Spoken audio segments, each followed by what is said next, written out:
Deus é bom, Deus é maravilhoso, Deus é incrível. Nós estamos entrando no mês de julho e não temos nada para reclamar, questionar. Deus tem sido fiel e maravilhoso com o seu povo. No domingo passado foi bem legal, nós encerramos a nossa série de Volta para Casa e ficou incrível aquele mosaico com as famílias cantando, ficou muito bonito. Eu gostei de ver você lá cantando e se você não cantou, na próxima não perde a oportunidade. É algo incrível e fica registrado, fica guardado como uma memória desse tempo que nós passamos juntos como família por esse período de crise. Hoje eu quero convidar você a abrir a sua Bíblia comigo em Gênesis, lá no início, primeiro livro da Bíblia, capítulo 1, Gênesis 1, verso 26. Corre aí, abre a sua Bíblia, destrava o seu aplicativo, Gênesis 1, verso 26, e o texto diz assim: façamos o homem a nossa imagem e a nossa semelhança. Agora, repare que o texto ele começa com um verbo. E esse verbo ele não está conjugado no seu singular, ele está conjugado no plural, percebe? Ou seja, Deus ele não está dizendo aqui, eu vou fazer. O que ele está dizendo é, nós vamos fazer. Deus, repare você que ele não fala eu, Deus ele fala nós, ele diz nós vamos fazer, e a pergunta que não quer calar é, o que nós vamos fazer? Alguém que seja igual a nós. Agora eu te pergunto, Adão é igual a nós? Adão é singular ou Adão é plural? Adão fala eu ou Adão fala nós? Adão fala eu, por quê? Porque Adão é singular. Se Adão fosse nós, Deus não teria dito para ele, não é bom que o homem viva só. Portanto, Adão ainda não é a imagem e semelhança, ele não é ainda a totalidade da imagem e semelhança de Deus, porque Deus, ele não fala eu, Deus fala nós, ou seja, Adão precisava de alguém para que ele pudesse parar de falar eu e para que ele pudesse começar a falar nós, para que ele fosse a totalidade da imagem e semelhança de Deus. Então Deus vai fazer para ele alguém que seja coigual a ele, alguém que seja semelhante a ele. Deus vai fazer para o homem uma mulher, e Deus faz Eva para ele. Então aí, a partir desse momento, Adão ele para de falar eu e ele começa a falar nós. E agora eles são a imagem e semelhança de Deus, e tantos são que da mesma forma que Deus disse, façamos alguém que seja semelhante a nós, agora Adão e Eva também podem dizer, façamos alguém que seja a nossa imagem e a nossa semelhança. Percebe? O nós é algo tão poderoso, o nós é a imagem e semelhança de Deus, o nós pode gerar vida como Deus gera. Somente o nós pode criar outro ser humano como Deus cria. Você tem noção do que isso significa? Do quanto nós é algo poderoso e tão poderoso que quando Adão estava sozinho no jardim do Éden, o inimigo não faz nada, ele não entra no jardim. Mas quando Deus cria Eva, quando o homem parou de dizer eu e ele começou a falar nós, o diabo ele fica louco e ele vai imediatamente entrar no jardim. E eu te pergunto, para fazer o quê? Para tentar separar o nós. E por que o diabo quer separar o nós? Porque a imagem e semelhança de Deus é algo que o inimigo não pode suportar. O nós é poderoso demais para o inimigo. E eu te pergunto, se o propósito eterno de Deus é relacionamento, então o que é o pecado? Presta atenção, se o propósito eterno de Deus é relacionamento, qual é a antítese do propósito eterno de Deus? Se o propósito eterno de Deus é relacionamento, então o pecado é tudo o que quebra relacionamento. Se o propósito eterno de Deus para a humanidade é ser nós, é ser família, é ser comunidade, então o que é viver uma vida de pecado? Viver em pecado é ser eu ao invés de ser nós. E o que o diabo fez no jardim, querido, ele quebrou o nós, ele separou o homem de Deus, ele separou o homem da sua própria imagem e ele separou o homem da mulher. A partir daquele momento, se você observar, o homem ele foge de Deus e ele começa a acusar a mulher. O nós está rachado, o nós foi quebrado. E se você observar o que é que o diabo está fazendo até hoje, tentando quebrar as famílias, tentando rachar as amizades, tentando quebrar o nós. E como é que ele faz isso? Ele te faz pensar mais no eu do que no nós. Ele coloca um eu contra outro eu, percebe? E dessa forma hoje nós não temos mais casamento. Por quê? Porque não existe mais o nós. Hoje o que você tem? Você tem um homem lutando contra uma mulher e uma mulher competindo contra um homem, percebe? O diabo tem nos feito pensar mais no eu do que no nós. Querido, a Bíblia diz que o homem é a cabeça do corpo e que a mulher é o próprio corpo. Agora, a pergunta que tem sido feita é: qual é a parte mais importante? A cabeça ou o corpo? A questão é que nenhum e nem outro, porque um não vive sem o outro. Um não faz nada sem o outro, por isso a discussão ela é inútil. A questão não é qual é a parte mais importante, e sim quais são os papéis dentro do nós. A grande verdade é que dentro do nós não há uma parte mais importante do que a outra, há papéis diferentes. Por isso, cuidado com as distrações do inimigo, cuidado com as ciladas do inimigo, porque há milhares de anos ele vem lutando contra o nós, querendo rachar a família, destruir as relações. E aí hoje é difícil você ver uma família de verdade. Por quê? Porque não existe um nós. O que é que você tem? Você tem um monte de eu lutando pelo que é seu. Você está conseguindo entender?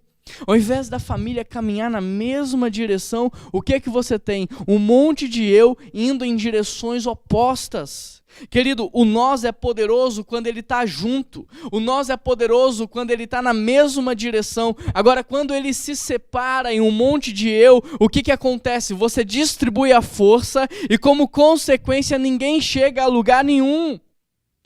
Hoje é difícil você ter uma igreja na sua essência, por quê? Porque você tem um monte de eu querendo ser agradado e não buscando agradar o nós. Você tem um monte de eu lutando pelo que é seu e não pelo nós. Por isso a Bíblia diz o quê? Sem direção o povo perece. Sem direção a família perece. Você está conseguindo compreender a complexidade de tudo isso? O nós é algo tão poderoso que quando o diabo não consegue quebrar o nós, o que ele faz? Ele traz distração. Ele muda a direção, ele muda a motivação. Por exemplo, hoje o Brasil é composto em sua maioria por cristãos. Agora, eu te pergunto, por que nada muda? Por que tudo continua da mesma forma? Porque o nós, ao invés de fazer o certo com a motivação certa, o nós está fazendo o certo com a motivação errada. O nós está distraído, caminhando para uma direção diferente da qual Deus deu. Ou seja, o nós está distraído. Olha para Babel. Em Babel a humanidade se une, mas com a motivação errada. Em Babel a motivação era ruim, ela não fazia parte do propósito de Deus. A humanidade se une, mas para o mal. Aí o que Deus faz? Ele desce e ele espalha a humanidade. Por quê? Porque o nós é poderoso demais para se unir com a motivação errada. Entenda isso que eu vou te falar. Quando o homem disse nós para o bem, o diabo entrou no jardim e ele tentou separar o nós. Mas quando o homem disse nós para o mal, foi Deus que desceu e espalhou Babel. Por quê? Porque o nós é poderoso demais para agir com a motivação errada. Sabe por que às vezes Deus permite? Eu gostaria muito da sua atenção nesse momento. Sabe por que às vezes Deus permite que igrejas sejam rachadas? Sabe por que Deus permite? Porque às vezes a união dessa igreja era muito mais para o mal do que para o bem.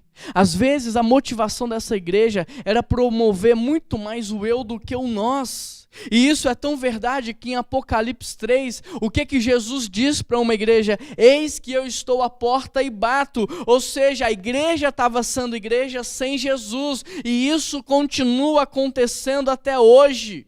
Quando o homem fala nós para o bem, ele vai enfrentar a oposição do diabo, mas quando ele falar nós para o mal, é Deus que vai descer e não vai ter conversa. Porque Deus nos fez a sua imagem e semelhança para cuidar. Deus nos fez à sua imagem e semelhança para cultivar, para proteger e não para oprimir, destruir, zombar. Deus nos fez à sua imagem e semelhança para cuidar do nós e não para promover o eu. Olha o que a Bíblia diz. Olha o que o texto está dizendo: onde estiverem 2 ou 3, ali eu estarei. Ou seja, onde o nós estiver, Deus estará. Só que luz não se mistura com trevas. Onde a luz chega, as trevas vão embora. Então, quando nós se reúne em nome de Deus para promover o eu, a luz chega e dissipa as trevas. É por isso que muitas igrejas abrem e fecham. Por isso que muitas células abrem e fecham. É por isso que muitos grupos são fechados. Por quê? Porque Deus não permite a união para a motivação errada. Com a motivação errada, Deus não permite. Deu para entender? Olha o que Jesus vai dizer em Mateus 18:18. Digo-lhes a verdade, tudo que vocês ligarem na terra será ligado no céu. Tudo que vocês desligarem na terra será desligado no céu. Também lhes digo que se 2 de vocês concordarem na terra em qualquer assunto sobre o qual pedirem, isso lhes será feito por meu Pai que está nos céus.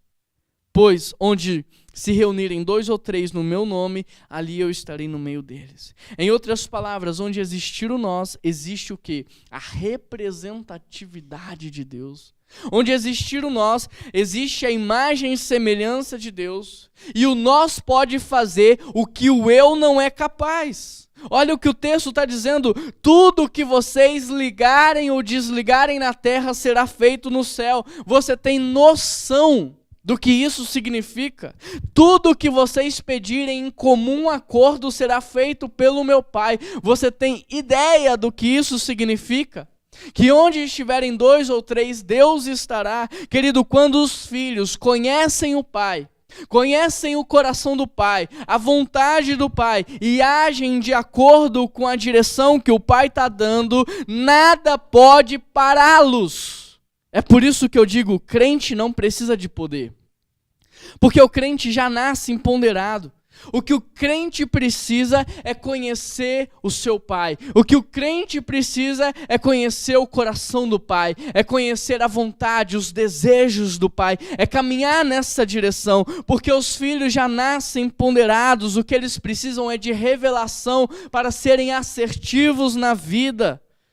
Quando nós está unido em torno do propósito certo, quando nós está unido em torno da direção certa, nada pode pará-lo, nada pode impedi-lo, porque o nós tem poder para ligar e desligar na terra, o nós vai pedir e Deus vai responder. E por que isso acontece? Porque o nós foi enviado por Deus para cuidar, cultivar e proteger o nós. E tudo que for preciso para que isso aconteça, Deus fará. Por quê? Porque faz parte da vontade dEle, faz parte do propósito dEle. Portanto, olha só, presta atenção nisso. Sabe o que está faltando para o seu casamento crescer em maturidade? Falta vocês pararem de disputar quem é o melhor, quem é o mais forte. Falta vocês pararem de disputar entre vocês quem é que manda mais. Falta vocês se unirem enquanto casal. Falta vocês entenderem que a partir do casamento não são mais 2 eus, e sim agora um nós. Que vocês fazem parte do mesmo time, que vocês estão lutando juntos. Sabe o que falta para os seus filhos crescerem e se tornarem boas pessoas? Falta você parar de apontar o caminho, apontar a direção. Falta você parar de falar assim: filho, vá para essa direção, siga esse caminho. Falta você parar de fazer isso e começar a caminhar ao lado deles. Começar a investir tempo em mentoria, discipulado. Falta você parar de orar por eles e começar a orar com eles. É isso que está faltando. Sabe o que falta para você crescer na sua carreira? Sabe o que falta para você crescer na sua empresa? Você e a sua família estarem unidos em torno do mesmo objetivo e não cada um da família atirando para um lado. Já pensou o que aconteceria se toda a família se unisse? Já parou para pensar em quanta força há na união de vocês? Sabe o que está faltando para você ter uma vida melhor? Você deixar de ser eu e fazer parte do nós. Falta você fazer parte do nós. Falta você fazer o certo pelo nós e não pelo eu. Falta você envolver o nós nos seus projetos, nos seus resultados. Olha o que a Bíblia vai dizer em Tiago, capítulo 4, verso 1. De onde vêm as discussões? De onde vêm as guerras? De onde vêm as brigas? Por acaso não procede dos prazeres que guerreiam dentro do coração de vocês? Querido, Tiago, no capítulo 4, no verso 1, ele está dizendo que todas as guerras, discussões e brigas vêm justamente da consciência que eu tenho do eu e não do nós. E olha o que ele continua dizendo: querem o que não têm e até matam para consegui-lo. Invejam o que os outros possuem, lutam e fazem guerra para tomar deles. E no entanto não têm o que desejam, sabe por quê? Olha o que Tiago diz: porque não pedem. Uau! Tiago está dizendo que todas as brigas são inúteis, que todas as discussões são inúteis, que todas as guerras não servem para nada, porque nada se resolve no campo material, e sim na esfera espiritual. Em concordância com esse texto, a Bíblia vai dizer: a nossa luta não é contra a carne nem sangue, mas sim contra as potestades do ar. Ou seja, nada se resolve no âmbito material se primeiro não estiver resolvido no lugar espiritual, na atmosfera espiritual. Aqui no verso 3, Tiago diz: não têm o que desejam porque não pedem. E quando pedem, não recebem, porque pedem com os motivos errados. Olha o que a Bíblia está dizendo: que se pedirmos do jeito certo, nós vamos receber. Ou seja, sabe por que você não tem o que você tanto está procurando, o que você tanto busca? Porque você está buscando errado. Você está lutando errado. Sabe por que você está pedindo e não está recebendo? Porque você está pedindo errado. Porque ao invés de você pedir para repartir, você está pedindo para comer. Ao invés de pedir para compartilhar, você está pedindo só para você. É ou não é assim que a gente faz? Então, se ao invés de você pedir um carro para você, você pedisse um carro para compartilhar, um carro para ser bênção na vida dos outros, um carro para você usar em favor do reino, talvez você teria o carro que você tanto quer. Se ao invés de você pedisse uma casa para você, e você começasse a pedir uma casa para receber, para acolher, para cuidar, talvez você teria a casa que você tanto quer.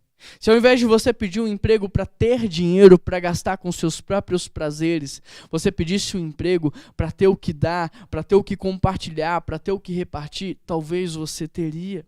Mas porque tudo que você pede é para o seu eu e não para o nosso nós, então você não recebe. Pode reparar, as pessoas mais generosas que você conhece, elas não param de prosperar. E isso acontece porque essas pessoas entenderam nós. Por que você tem pedido e não tem recebido? Porque primeiro, quem está pedindo é o eu, não é o nós. E segundo, o eu está pedindo para comer e não para repartir.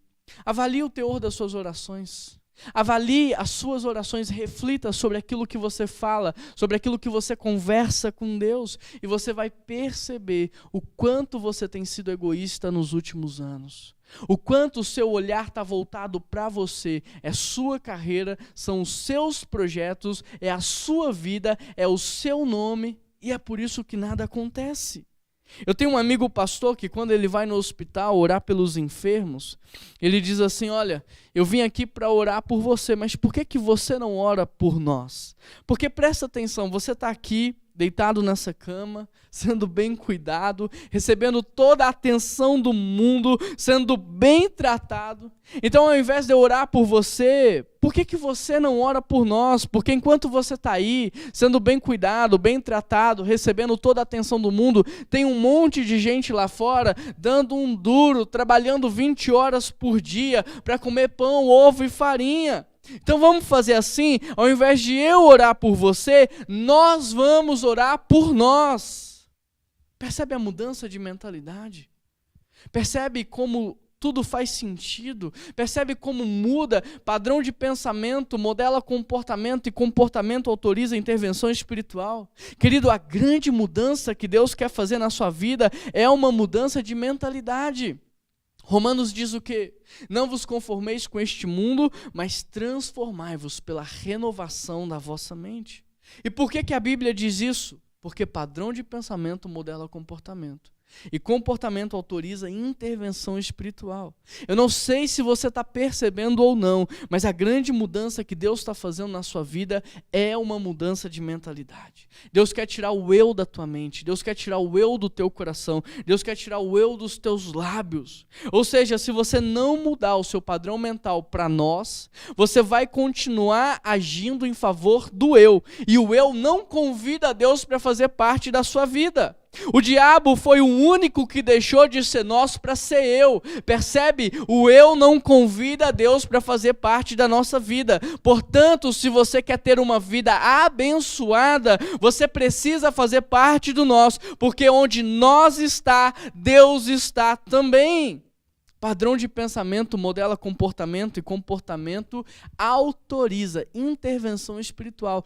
Todo hábito gera habitação. Qual é a habitação que o teu hábito está gerando? Porque o hábito do eu gera habitação. Mas de qual habitação nós estamos falando? Se você quer ter a habitação de Deus na tua vida, você precisa fazer parte do nós. Essa é a grande mudança que Deus quer fazer, é uma mudança de mentalidade. Porque a partir do momento em que você é um filho de Deus, você faz parte de uma família. E agora não é mais eu, agora é nós. E isso muda tudo. Não é o que eu quero comer, é o que nós vamos comer a partir de hoje. Não é o que eu vou vestir nesse período de frio agora que está entrando no inverno, é o que nós vamos vestir. Não é como eu vou pagar as minhas contas nesse período de crise, é como todos nós vamos suportar e passar por essa crise de maneira mais tranquila, percebe? Quando você entender isso, Deus vai mandar o recurso que for necessário. Porque agora você não vai usar isso de maneira irresponsável e egoísta. Agora você vai usar esse recurso que Deus mandou para cuidar do nós. É com essa mentalidade que você precisa voltar para casa. É com essa mentalidade que você precisa viver. Porque é com essa mentalidade que as coisas vão começar a acontecer para você. Se você observar a Bíblia, o cristianismo nunca favoreceram o eu. É sempre a igreja, é sempre o povo, é sempre a família, é sempre nós. Deus não disse que uma pessoa em específico entraria na terra prometida. Deus disse que o povo entraria e o povo entrou. O pastor, ele não conduz uma ovelha, ele conduz o rebanho. Jesus não morreu para me salvar, ele morreu para nos salvar. E Jesus vai voltar, não é para me buscar ou te buscar, ele vai voltar para buscar a igreja. E eu e você só vamos juntos porque fazemos parte da noiva, fazemos parte da comunidade, fazemos parte da família, percebe? O tempo todo a Bíblia favorece uns aos outros, o tempo todo a Bíblia fala uns dos outros. A Bíblia diz que nós devemos nos alegrar com quem se alegra e que nós devemos chorar com quem chora. Agora me diz, quando é que o eu vai conseguir chorar com quem chora? Sabe quando? Nunca. Nunca. Só é possível chorar com quem chora, se alegrar com quem se alegra, quem faz parte da família. Quer ver um exemplo prático disso? Quando alguém da sua família está passando por lutas, dificuldade, você consegue chorar. Por quê? Porque você tem a mentalidade da família. Quando alguém na sua família está com fome, você pode ter um pedaço de pão, mas sabe o que você faz? Você reparte. Por quê? Porque você tem mentalidade de família. Agora, por que você não faz isso com a igreja? Por que você não faz isso com as pessoas que trabalham com você? Porque você não entendeu o nós. Por isso só é possível chorar, se alegrar, quando nós entendemos o nós, quando nós fazemos parte do nós. Quem faz parte de uma célula sabe o que eu estou falando. Sabe o que eu mais ouço de testemunho das células? Deus responde às orações. Como Deus tem respondido às orações. Conversa com o Gilcinho, a Patrícia, conversa com o Emerson e a Janaína, pergunta o que Deus tem feito lá e você vai ver o testemunho que eles vão te dar. E sabe por que Deus tem respondido às orações nas células? Porque na célula não é eu orando pelo eu, é nós orando por nós. Por isso eu te pergunto, com quem você tem orado? Quem é que está orando com você? Você ora pelo seu cônjuge ou você ora com o seu cônjuge? Porque mais do que orar por ele, você tem que orar com ele. Você tem orado pelos seus filhos ou com os seus filhos? Você tem uma célula para orar junto com você? Você tem uma igreja que ora junto com você? Você tem orado com quem? Porque onde estiverem 2 ou 3, ali Deus está. Onde o nós estiver, há a representatividade de Deus. E tudo que for pedido ali em comum acordo, o Pai vai responder. E tudo que for ligado na terra será ligado no céu. Você está orando com quem? Percebe? Querido, sabe o que é o paraíso? O paraíso é um lugar onde não existe mais o eu, existe o nós. O paraíso é o lugar onde as pessoas estão disputando entre elas para saber quem cuida mais, para saber quem agrega mais valor, quem abençoa mais, quem reparte mais. Isso é o paraíso. E é possível você viver o paraíso na tua casa. É possível o céu descer na terra no seu casamento. É possível você viver isso na sua família. Sabe como? Quando você morrer para si. Quando eu morrer para eu. Por quê? Porque enquanto existir o eu, nunca vai existir o nós. Quando a Bíblia diz, tome a sua cruz e segue-me, eu te pergunto, é para quem subir na cruz? O eu. Para quem viver? O nós. O nós só passa a existir quando o eu morre. Porque enquanto eu estiver vivo, enquanto eu estiver vivendo, não haverá o nós. É com essa mentalidade que você precisa voltar para casa. Você deve morrer para que o nós possa viver. Por exemplo, é somente quando um marido morre que a sua esposa vive. Quer ver? O homem, ele tem agressividade para a caça, e ele tem força para a conquista. Isso é algo natural do homem. Mas Deus mandou o homem liderar a família como? Pela força? Não. Pela opressão? Não. Como é que Deus mandou o homem liderar a família? Através do amor e através do servir. É somente quando um homem morre que uma esposa vive. Da mesma forma, é somente quando uma esposa morre que um homem vive. Quer ver? A mulher sabe fazer de tudo. A mulher sabe fazer todas as coisas, ela pode fazer o que ela quiser, inclusive ela faz milhares de coisas ao mesmo tempo, mas Deus mandou ela morrer para a sua independência e se entregar numa completa submissão. Por isso é somente quando uma esposa morre que um marido vive. Quando a Bíblia diz, tome a sua cruz, é para quem subir? Eu. Para quem viver? Nós. É com essa mentalidade que você precisa voltar para casa. É com essa mentalidade que nós precisamos ser igreja. Agora, deixa eu fazer uma observação. Eu não posso ser totalmente injusto. Eu não posso ser injusto nesse momento. Há muitos homens morrendo por suas famílias. Há muitas mulheres morrendo por suas famílias, só que estão morrendo errado. Me desculpa, estão morrendo errado. E o que eu quero dizer com isso? Porque o diabo, quando não pode te impedir de fazer o certo, ele faz você fazer o certo com a motivação errada. Ou seja, tem muito homem morrendo, tem muita mulher morrendo, mas sabe para o quê? Para dar conforto à sua família. Tem muito pai, muita mãe morrendo para dar um carro melhor, para dar uma casa maior, para dar uma boa educação. Mas será que era para isso mesmo que nós deveríamos morrer? Será que era para isso mesmo que nós deveríamos nos sacrificar tanto? Deixa eu te perguntar, Jesus morreu naquela cruz para fazer o quê? Para dar conforto para a igreja? Não, foi para salvar a igreja. Por exemplo, Pedro estava de boa pescando no mar, Jesus entra na vida dele e eu te pergunto, Jesus deu conforto para Pedro? Não, ele morreu de ponta cabeça, percebe? Jesus não deu conforto para Pedro, o que Jesus deu para ele foi a possibilidade dele viver uma vida de propósito, uma vida de significado. Jesus deu salvação para ele, Jesus deu para ele a vida eterna. Você está morrendo para dar o que para a sua família? Uma escola boa, uma casa melhor? É só isso que você está dando para eles? A possibilidade de viver bem aqui na terra, mas depois de passar uma eternidade inteira no inferno? É isso que você está fazendo? É para isso que você está morrendo? Deus te deu a sua vida para você entregá-la por isso. Não desperdice os seus anos, não desperdice a sua vida, o seu tempo. Você precisa morrer, precisa, mas para trazer salvação para a tua casa, para dar possibilidade da sua família viver uma vida de propósito, de significado, para dar para a sua família a possibilidade de passar a eternidade inteira ao lado de Deus. É para isso que você deve morrer. Deus não mandou você se matar de trabalhar para dar conforto para sua família. Deus mandou você morrer para dar salvação para eles. E eu te pergunto, você tem coragem? Você tem coragem de fazer isso? Você é homem suficiente, você é mulher de verdade, você tem coragem de abrir mão do que for preciso para salvar a tua casa, a tua família, a tua descendência, de diminuir o padrão de vida para dar salvação para os seus filhos, de abrir mão da sua carreira para se dedicar à sua família? Você tem coragem de trabalhar um pouco menos para passar mais tempo com eles, discipulando, mentoreando? Você tem coragem de morrer pela salvação da sua família?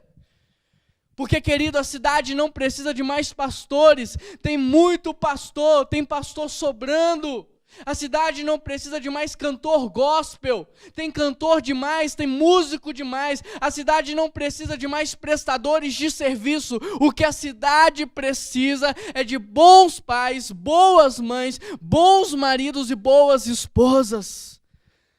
O que o mundo precisa é de cristão de verdade, que carrega a marca de Cristo e que morre para trazer salvação. É disso que o mundo precisa, de pessoas que estão dispostas a morrer para o dinheiro, para o status, para o poder, para o conforto, para a fama, para dar eternidade para a sua descendência e para a sua geração. Agora, diante de tudo isso, a pergunta que fica é: onde é que entra a ceia? Onde é que entra a ceia em tudo isso? O que é a ceia?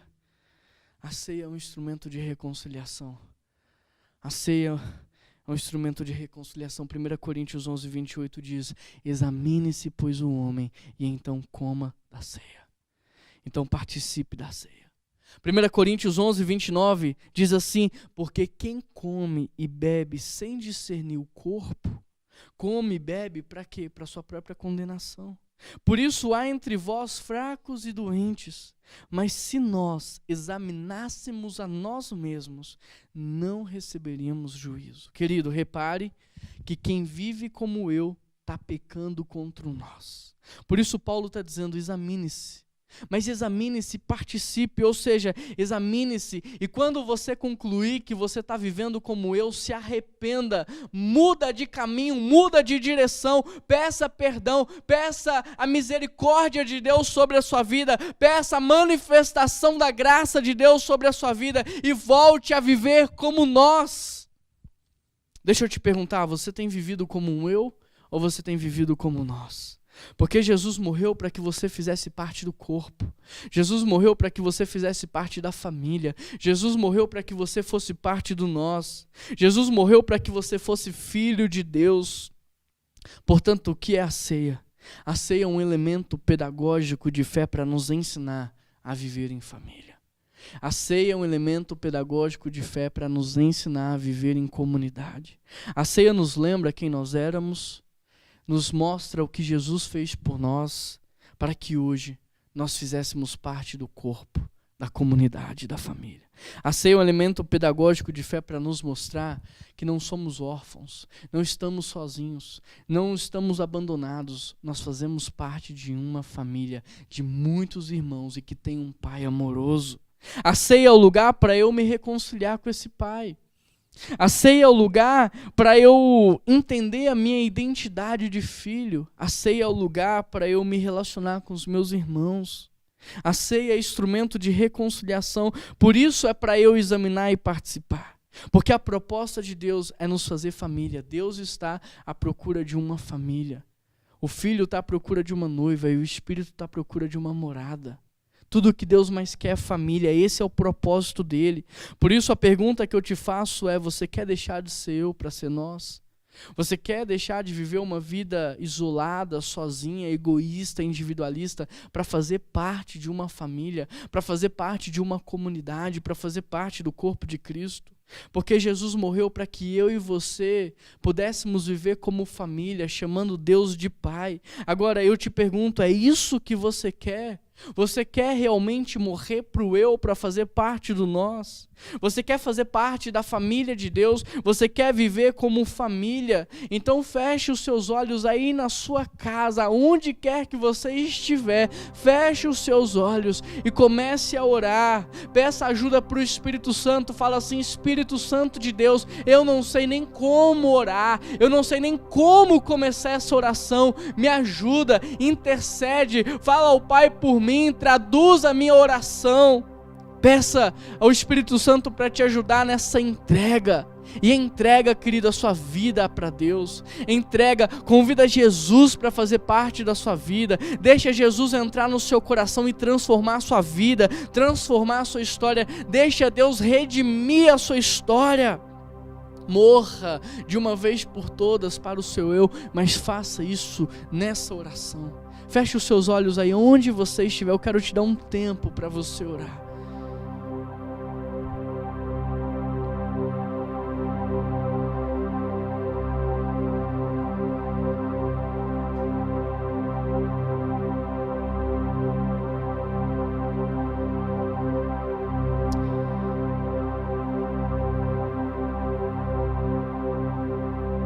Ah, Pai, hoje tem pessoas querendo fazer parte da nossa família e no nosso coração há alegria por isso, porque a nossa família hoje vai crescer. Obrigado, Jesus, porque naquela cruz o Senhor possibilitou a filiação de novos irmãos, de novos filhos. Obrigado porque da mesma forma que hoje eu sou um filho adotivo, que Deus escolheu me adotar, escolheu me amar, há muitos irmãos entrando para essa família. Obrigado porque a família não para de crescer, Pai.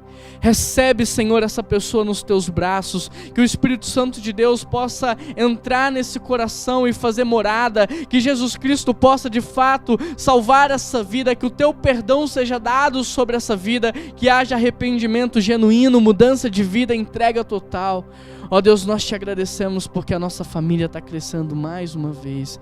Obrigado porque a tua palavra é viva e ela nos transforma, Pai. Que o Senhor nos ajude nessa mudança de mente, que o Senhor nos ajude, Pai, a renunciar todos os dias o eu, para que nós possamos entender a família, a comunidade, a igreja. Nos ensina a viver como família, Pai. Nos corrige para que nós possamos ser uma família saudável, a família da fé, que nós possamos ser uma família para o Senhor, uma noiva para Jesus Cristo e uma morada para o Espírito Santo. E é por isso que eu oro em nome de Jesus, e toda a igreja reunida nas casas dizem amém.